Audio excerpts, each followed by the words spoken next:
श्री कृष्ण जी ने भागवत गीता के तीसरे अध्याय के 8वें श्लोक में कहा है कि कर्म न करने से कर्म करना श्रेष्ठ है। यदि तू कर्म नहीं करेगा तो शरीर का निर्वाह भी नहीं होगा। सच यही है कि कर्म किए बिना भगवान भी आपकी कोई मदद नहीं करता है। अर्जुन को भी अपना युद्ध स्वयं लड़ना पड़ा था। हाँ, भगवान अपने भक्तों की मदद जरूर करते हैं। कर्म तो भक्त को ही करना होगा, जैसे अर्जुन ने अपना कर्म स्वयं किया था। हम में से सभी के मन में कभी न कभी तो यह प्रश्न आता है कि भगवान हमें दुख क्यों देते हैं? आखिर भगवान क्या चाहता है और मेरी मदद क्यों नहीं करते हैं? भगवान क्यों नहीं सुनते? भगवान तो सब कुछ कर सकते हैं, फिर वो एक चुटकी बजाकर मेरा जीवन क्यों नहीं संवार देते? क्या भगवान सबकी सुनता है? जिंदगी में इतनी कठिनाइयाँ, इतने दुख और इतनी परेशानियाँ हैं, तो फिर क्यों नहीं भगवान आकाश में प्रकट होकर या अवतार लेकर मेरी जिंदगी की समस्याओं का समाधान करते? इन सभी प्रश्नों का उत्तर को समझने का प्रयास करते हैं एक कहानी की मदद से। इससे पहले अभी तक आपने मेरे चैनल को सब्सक्राइब नहीं किया है तो अभी कर लें। एक लड़का था, उसका जन्म एक रईस घराने में हुआ। ऐशो आराम की सभी सुविधाएं उसके पास थी। उसको कुछ भी करने की आवश्यकता थी ही नहीं, और वो यह करता भी था, यानी वो कुछ भी नहीं करता था। वह बहुत आलसी था। उसको बचपन से काम करने की आदत ही नहीं थी। उसके पिता ने उसको बहुत समझाया, पर उसका मन सोने और खाने पीने में ही था। एक दिन उसके पिता की मृत्यु हो गई। उसकी माँ पहले ही स्वर्ग सिधार चुकी थी। इसके बाद उसके भाइयों ने उसे यह कहकर निकाल दिया कि वो कुछ नहीं करता, और उसके भाई सारी उम्र उसे बिठाकर खिला पिला नहीं सकते। यह सुनकर वह उदास हो गया और पूरी तरह से टूट गया। पिता को खोने का दुख अभी समाप्त भी नहीं हुआ था कि उसके घर से उसे उसके भाइयों द्वारा जुदा कर दिया गया। वो निकल पड़ा बिना किसी मंजिल के। रास्ते में चलते चलते उसको बहुत जोर से भूख लगी। वो एक आम के बगीचे में पहुंचा। उसने देखा कि आसपास कोई भी मौजूद नहीं है। बगीचे की रखवाली करने वाला माली एक पेड़ के नीचे गहरी निद्रा में सो रहा था। उसे भूख तो लग रही थी। उसने आम तोड़कर खाने शुरू कर दिए। तो यह चोरी ही, पर आलसी व्यक्ति को इसमें कुछ भी गलत नहीं लगा। अभी उसने 2 आम चखे ही थे कि तभी बगीचे के माली ने उसे देख लिया।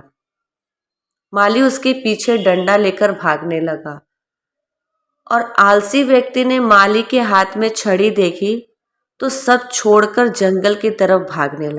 जंगल बहुत ही घना था। इतने बड़े जंगल में जंगली और खतरनाक जानवरों का होना स्वाभाविक था, और आलसी व्यक्ति ने सुबह से केवल 2 आम ही खाए थे। वो भूख से तड़प रहा था। उसने देखा कि जंगल में एक कुत्ता है। उसने देखा कि उस कुत्ते के 2 टांगे हैं। वो कुत्ता धीरे धीरे 2 टांगों पर चल पाता था। आलसी व्यक्ति उस कुत्ते को देखकर समझ नहीं पाया कि यह कुत्ता जंगली जानवरों के बीच में जीवित कैसे रह गया, क्योंकि वह तो बेचारा चल भी नहीं पाता था। इस परिस्थिति में इस कुत्ते का जीवित रहना अपने आप में किसी अजूबे से कम नहीं था। आलसी व्यक्ति यह सब सोच ही रहा था कि उसने एक शेर की दहाड़ने की आवाज को सुना, और आलसी व्यक्ति इस दहाड़ को सुनकर घबरा गया। आलसी व्यक्ति ने आगे की ओर नजर डाली तो देखा कि एक शेर उसकी ओर बढ़ा चला आ रहा है। यह देखकर आलसी व्यक्ति के होश उड़ गए। वह घबराकर एक पेड़ के ऊपर चढ़ गया। पेड़ के ऊपर से आलसी व्यक्ति ने देखा कि शेर बढ़ा चला आ रहा है कुत्ते की ओर। शेर के मुंह में एक मांस का टुकड़ा था। शेर के डर से सभी जानवर भागकर कहीं छुप गए, पर वो 2 टांग वाला कुत्ता सक्षम नहीं था भागने को। वो बेचारा तो ठीक से चल भी नहीं पा रहा था, भागना तो बहुत दूर की बात है। आलसी व्यक्ति ने भगवान से प्रार्थना करनी शुरू कर दी। हे भगवान, इस मासूम जानवर को बचा लो, कहीं शेर इसे खा न जाए। लेकिन जो अगले पल हुआ वो हैरान करने वाला था। शेर के मुंह में जो मांस का टुकड़ा था उसको वह लंगड़े कुत्ते के पास छोड़कर आगे चल दिया। और आलसी व्यक्ति भगवान के उस चमत्कार को देखकर बहुत प्रसन्न हुआ। उस व्यक्ति ने मन ही मन सोचा कि किसी ने उससे कहा था कि भगवान सब कुछ कर सकते हैं, तो उसको तो कुछ भी करने की आवश्यकता ही नहीं। भगवान ने उसको जन्म दिया है तो उसके बारे में कुछ तो सोचा ही होगा।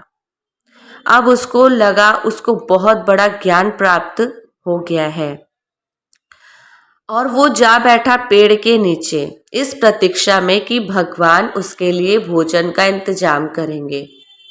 कुछ घंटे बीत गए, भगवान ने किसी को नहीं भेजा। आलसी व्यक्ति की नज़र बार बार उस व्यक्ति को ढूंढ रही थी जिसको भगवान ने भेजना था उसको खाना खिलाने के लिए, पर कोई नहीं आया। भगवान ने किसी को भेजा ही नहीं। पूरी रात बीत गई परंतु कोई नहीं आया। अब वो कब तक इंतजार कर सकता था। उसके सब्र का बांध टूट गया। उसने सोचा आखिर भगवान हमें दुख क्यों देता है, और वो लगा जोर जोर से चिल्लाने, भगवान मेरी किस्मत में ही इतना दुख क्यों, इतनी तकलीफ क्यों, क्या बिगाड़ा है मैंने तुम्हारा, आखिर किस बात का बदला ले रहे हो तुम। इस आलसी व्यक्ति की बात सुन ली जंगल में साधना कर रहे एक साधु ने। वह साधु जा पहुंचे आलसी व्यक्ति के पास। आलसी व्यक्ति ने अपनी सारी बात उस साधु को सुनाई। सबसे पहले तो साधु महाराज ने आलसी व्यक्ति को भोजन कराया। खाना खाने के बाद आलसी व्यक्ति ने भरी आवाज में साधु से पूछा, भगवान ने उस लंगड़े कुत्ते पर भी दया दिखाई परंतु मुझ पर जरा सा नहीं दया दिखाई, आखिर क्या कारण है भगवान की इस बेरुखी का, भगवान हमें दुख क्यों देता है। साधु ने उत्तर दिया, यह सत्य है, भगवान ने हम सभी के लिए एक योजना तैयार की है और तुम भी उसकी योजना का हिस्सा हो, परंतु तुम भगवान के इशारे को नहीं समझे। भगवान तुम्हें उस लंगड़े कुत्ते की तरह नहीं बनाना चाहता, बल्कि भगवान तो चाहते हैं कि तुम उस शेर की तरह बनो जिसने उस लंगड़े कुत्ते की मदद की, उसको खाना खिलाया। सच यह है कि भगवान भी उसी की मदद करते हैं जो स्वयं की मदद करता है।